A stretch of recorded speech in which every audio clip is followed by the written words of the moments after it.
तरबियत तो उस वक्त स्टार्ट हो जाती है जब अल्लाह ताला एक माँ को इस नेमत या रहमत से नवाजता है। तरबियत उस वक्त स्टार्ट हो जाती है जब भी कहा जाता है कि विलादत से पहले जो ख़वातीन जो कि इस प्रोसेस में होती हैं वो कुरान ज़्यादा से ज़्यादा पढ़ें और अच्छी बातें सोचें और पॉजिटिव रहें और अच्छी चीज़ों को देखें। ये क्यों कहा है कि कुरान ज़्यादा से ज़्यादा पढ़ें उस ज़माने में, जो वो पूरा 9 मंथ्स का टाइम होता है।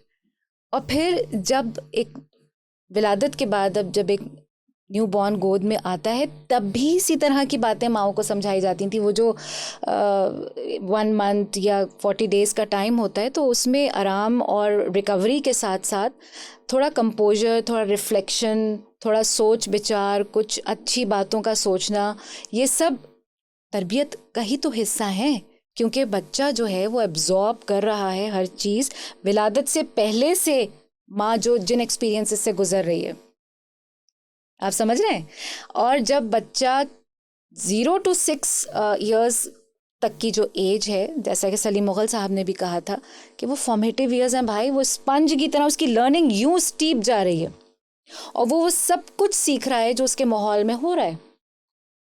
तो तरबियत तो हो रही है हैं? तो ये तरबियत तो कुरान में भी है ना। वो जो आयत है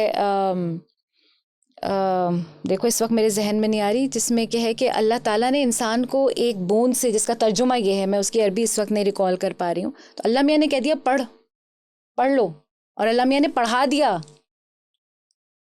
कुरान में ये तमाम प्रोसेस, तमाम चीज़ें वाज़े तौर पे हमें बता दी गई हैं, द मिरेकल ऑफ लाइफ। तो ये सब इतना एम्फेसिस क्यों है? क्योंकि तरबियत तो वहाँ से शुरू हो जाती है, माँ की गोद से, पलंगड़े से। तो तरबियत तो किसी और का काम है ही नहीं ना भैया। हम ये बात भूल जाते हैं कि हम अगर अपने बच्चे को एक बहुत ज़बरदस्त अपने मुल्क के स्कूल में भेजेंगे तो बच्चा हमारा पॉलिश होके निकल आएगा।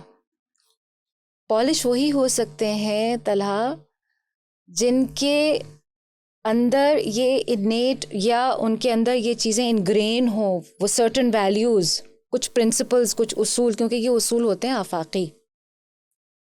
सच, सच्चाई, ईमानदारी, खुशी का इजहार, आप बदजनी ना करें किसी से। ये तमाम चीज़ें, ये वैल्यूज़ कोई और आके नहीं देता बच्चों को, ये वो अपने इन्वायरमेंट से सीखता है।